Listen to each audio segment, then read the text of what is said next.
by way of knockout.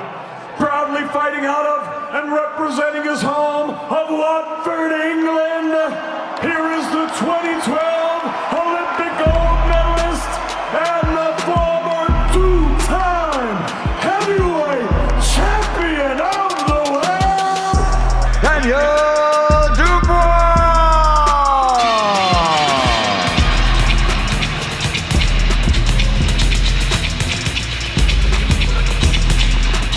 Coming out to Michael Jackson's Bad, and as we said earlier, he's been a bad boy this week. He never uses profanity, but he's that. AJ Hogovich. AJ Parker would be a real, if that's going to tickle the fancy of a lot of fans, but you know what? Joseph Parker. I get it, but maybe one more fight in between. I think Joshua is looking for bigger. The referee goes over to the... From the moment the final blows of a magnificent fight rippled down Anthony Joshua's 34-year-old arms onto the bleeding and battered head of the 27-year-old Daniel Dubois. In the 11th round, there could be no more arguments about who was the best British heavyweight between the pair. It was not just that Joshua, unbeaten in all 4 of his last 4 professional fights, had added the International Boxing Federation belt to his list of world titles, or even that he had stopped one of boxing's young guns champions. What secured the winner's acclaim surely by everyone but Daniel Dubois' previous victim, Jarrell Miller, was that he got up from a right cross in the 6th that would have felled an elephant. Probably unsure what city he was in, he fought on through a daze to bring the contest to the most dramatic conclusion, and will rule until someone of equal stature unseats him. You're not landing that one again. Oh, and Joshua is down now. The count's at 5. Will he make it up? And as we all know, only 2 fighters in the heavyweight division have the boxing reputation to unseat him: Tyson Fury and Alexander Usyk. Aside from this pair, there is really nobody of that caliber on the horizon. There was little in it as they came out for the 11th round. Daniel Dubois, perhaps, had an edge, using every trick garnered over 23 fights, 21 of them as the victor in a 7-year stretch, to bring anxiety to his countrymen's work. That changed in the crack of a single uppercut to Dynamite's jaw, which all but toppled him. A left hook and a grazing right put him down for a count in his own corner, and Joshua went for the kill, calmly and with fixed purpose. It was a heavier force. He got the experience to weather the storm. He's in desperate trouble here. He sent him over like a dead tree with a left hook, yet somehow Daniel Dubois got up for more. When Joshua moved in with rapacious instincts to let loose that volley of pain in his own corner, his trainer Ben Davison was screaming himself hoarse, along with the rest of the stadium. Anthony Joshua celebrated in the ring with a message that sounded like a recruiting call for all the lost youth he likes to represent. If you don't take part, you fail. Boxing is about character. There is nowhere to hide. No complications about boxing. Anyone can do this. Give it a go. You leave your ego at the door. Massive respect to Daniel Dubois. He's a great athlete in and out of the ring, and I've got nothing but love and respect for anyone who steps in the ring. London, I love you. Can I go home now? The response from the over 90,000 present was rapturous, as it was for Daniel Dubois when he took the microphone to acknowledge, "The best man won. It's really sad I didn't make it tonight, but all respect to Anthony." Daniel Dubois' victories have been via stoppage. Kevin Johnson, the only man to take him the distance. In the 10 minutes or so, Dubois had to wait in the ring while the champion sashayed through the crowd, the 27-year-old bouncing to Joshua's music. He did not dance to his tune for all of the fight, but Joshua had his measure when it mattered. Joshua had to call up all the things he had learned about boxing off the lines, moving in and out, waiting for gaps. But Daniel Dubois had that hardwired already. He had 8 fights less than the new world champion, and some 4 years deficit as well. Still, the mutual respect of the build-up carried over to the combat, and neither man took early risks. Daniel Dubois got up on his toes and moved into hitting range in the 3rd, looking to pressure his opponent, but Joshua kept his shape and composure. Dynamite opened the 4th with a long right that caught Joshua off guard before settling back into his counterpuncher's rhythm. Against lesser opponents, he has always been prepared to wait for openings, but in recent years, he has pulled the trigger less often when those opportunities have presented themselves. So it was in the 4th, which he let slip by. Look at Josh, have you got to think what you're doing? He's not thinking enough, he's He's far too reckless. We'll see how his mentality changes. The fight properly came to life in the 5th. Joshua, stirred after being shaken, hammered Daniel Dubois with a welter of rights and lefts and sent him down at his feet for a count. But in a dramatic and swift turnaround, Daniel Dubois shot back an uppercut, staggering Joshua to the point of near collapse. It is astonishing that he returned to his corner smiling.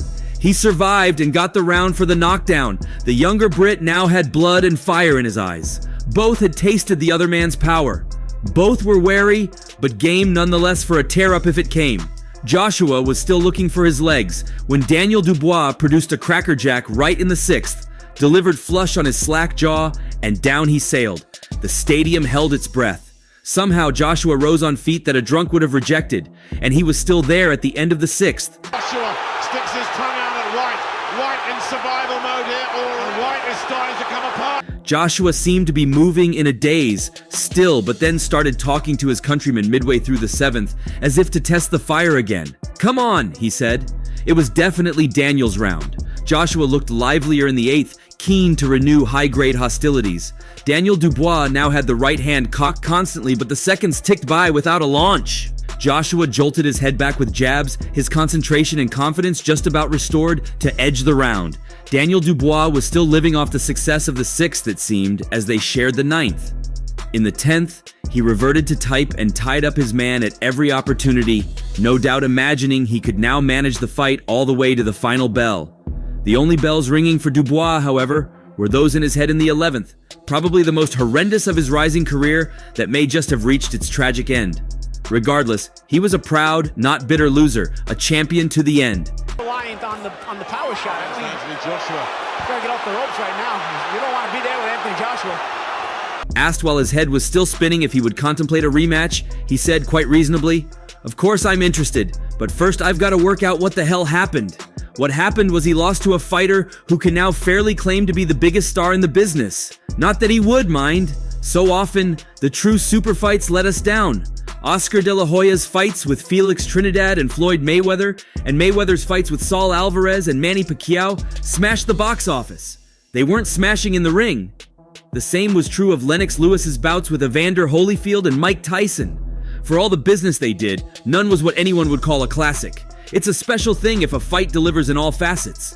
When the build, anticipation, and pageantry culminates in a fight full of drama, violence, shifts of momentum, and a decisive winner, everything boxing fans can ask for has been delivered. They're the fights most people are still talking about 20 years later for all the right reasons.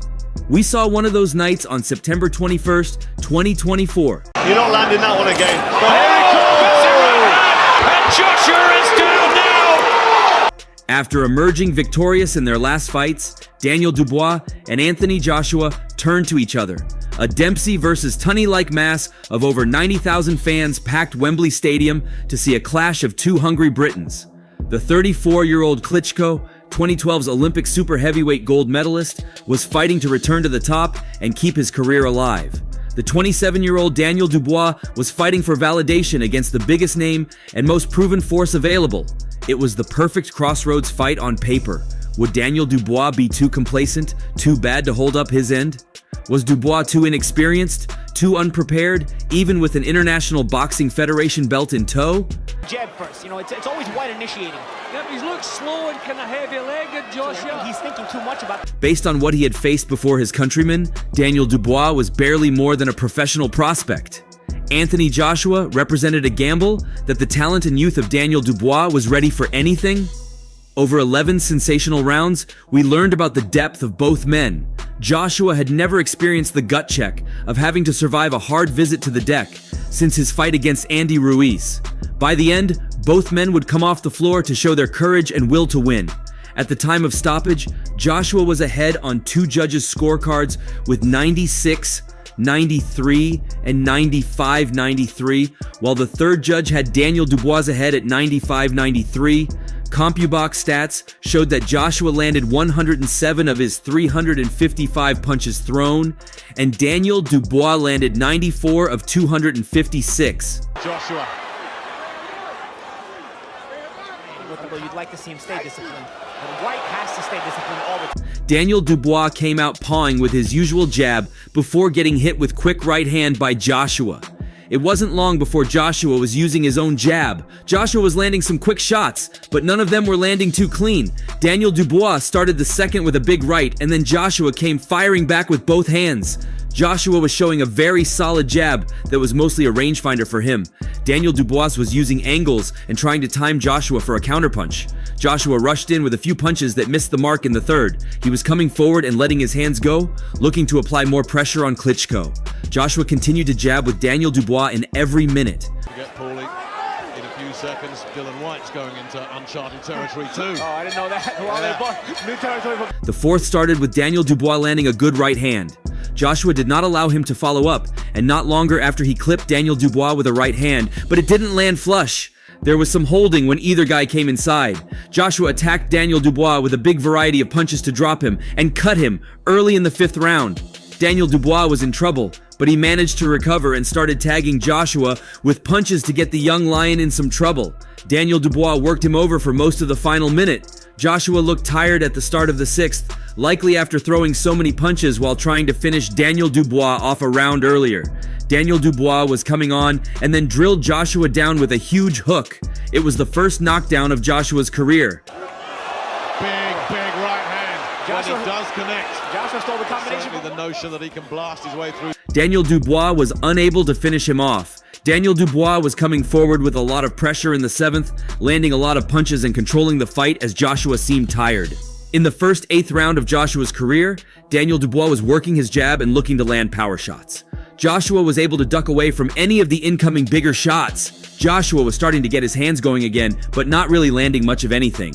Joshua was starting to go more often to the body in the ninth. In the 10th, Joshua came out swinging early on with a combination before composing himself. Daniel Dubois was throwing a lot of jabs. There was a clash of heads at the end of the round that seemed to really swell up the left side of Joshua's face. At the start of the 11th, Joshua came out firing big shots and had Daniel Dubois some trouble. Throwing your left hook, but Joshua was smart enough to catch it. That accuracy and that hand speed are back for Joshua. Daniel Dubois seemed very tentative to come in, and then Joshua landed a huge combination to send Daniel Dubois down for a second time. Another big combination landed to send Daniel Dubois down for a third time, and it likely could have been stopped. But the referee allowed the fight to continue. Joshua was busting Daniel Dubois up against the ropes, and the referee waved off the fight. The fight had everything. Dubois' dramatic rally in the fifth further defined him for all time, a testament to the courage it took to recover from early career stumbles to dominate the class for close to a decade. Joshua survived a bomb from one of the division's great punchers and showed he could find a second wind in a war. For the first time since 2021's epic war between Deontay Wilder and Tyson Fury, the heavyweight division had hosted a truly great fight. For the first time since Deontay Wilder versus Tyson Fury in 2021, the heavyweights are sure to have delivered the fight of the year. We'll still be talking about it 20 years from now. Big, he's strong, he's lean, did earlier in his career. The thought is that Derek James... The last fight that Joshua fought this long was over a year ago against Jermaine Franklin, and he did very well against, ensuring he got a big win. The British superstar was workmanlike in outlanding American Jermaine Franklin during their 12-round main event at O2 Arena in London. Judges Steve Gray 118, 111, Fabian Guggenheim 117, 111, and Alex Levin 117. 111 all credited Joshua for a convincing victory over Franklin in a fight DAZN streamed worldwide. Watford's Joshua, who entered the ring as at least a 10-1 favorite according to most sports books, said before he faced Franklin that he would retire if Franklin defeated him. It was important to get the win, Joshua told DAZN's aide Oladipo in his post-fight interview. You see, Jermaine's got someone else will knock him out, probably from Britain, I reckon. But Jermaine's got a good duck and dive style. There was opportunities there, but he knew how to tuck up. Respect to him, he done well. He done well. I respect him for that. Well done to him and his team for preparing. They were very well prepared for the fight. I should have knocked him out, but what can I say now? It's done. On to the next. The 6'6", 255-pound Joshua looked tentative at times and initiated numerous clinches, but he clearly landed the more impactful punches, most notably right uppercuts on his shorter opponent. CompuBox credited Joshua for landing more than twice as many punches overall than Franklin, including 23 more power punches and 36 more jabs. Joshua, 33, won a fight for the first time since December 2020 when he knocked out Kubrat Pulev in the 9th round. The former IBF, IBO, WBA, and WBO champion lost his previous 2 fights to Alexander Usyk. Franklin didn't exhibit enough power to affect Joshua, but he clearly needed a knockout to win entering the 12th round. Blood. You're seeing the guys exchanging big right hand over. Franklin takes it well. Joshua's uppercut connected as Franklin pressed forward with about 50 seconds to go in the final round. Joshua tapped Franklin on the back of his head as they walked away from each other once the final bell sounded. That exchange almost started a brawl, but Joshua and Franklin eventually were separated before the situation got out of control. As the end of the 11th round neared, Franklin landed a right to the side of Joshua's head. Joshua hit Franklin with a left hand off a break a few seconds later, but Joshua wasn't warned for that infraction. Joshua's left to Franklin's body made him take a step backward a little less than a minute into the 11th round. Joshua followed up with a right uppercut. Joshua's right hand snapped back Franklin's head toward the end of the 10th round.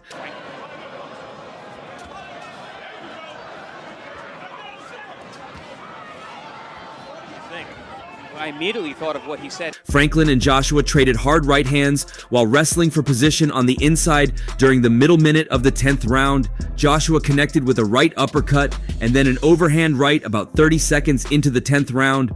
Franklin made Joshua take an awkward step when he landed a right hand with 40 seconds to go in the 9th round. About 15 seconds earlier, McDonald warned Franklin and Joshua for holding each other. Joshua snuck a right uppercut between Franklin's gloves as they wrestled for position late in the 8th round.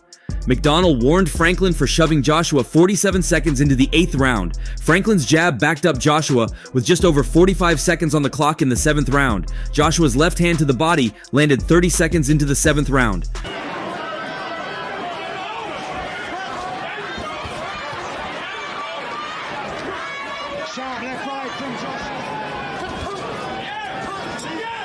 Franklin's right hand initiated a clinch from Joshua 1:15 into the 6th round. Franklin landed another right hand with just over 50 seconds remaining in the 6th round. Joshua blasted Franklin with a right hand, but Franklin immediately responded with a right hand that made Joshua tie him up with about 1:20 to go in the 5th round. Franklin's right uppercut connected less than 30 seconds into the 5th round. Joshua tied up Franklin as they exchanged shots just before the bell sounded to end the 4th round. Franklin and Joshua traded right hands with just under a minute to go in the 4th round. Joshua's jarring jab was effective earlier in the 4th round. A left hook by Joshua connected toward the end of the 3rd round. Joshua nailed Franklin with a right hand at the midway point of the 3rd round and another one about 10 seconds later. Franklin fired back with a right hand of his own after that second right from Joshua landed. With blood flowing from his nose, Joshua responded to Franklin's right hand with a left hook that made Franklin hold him with about 30 seconds remaining in the 2nd round. Good job, son, from the American.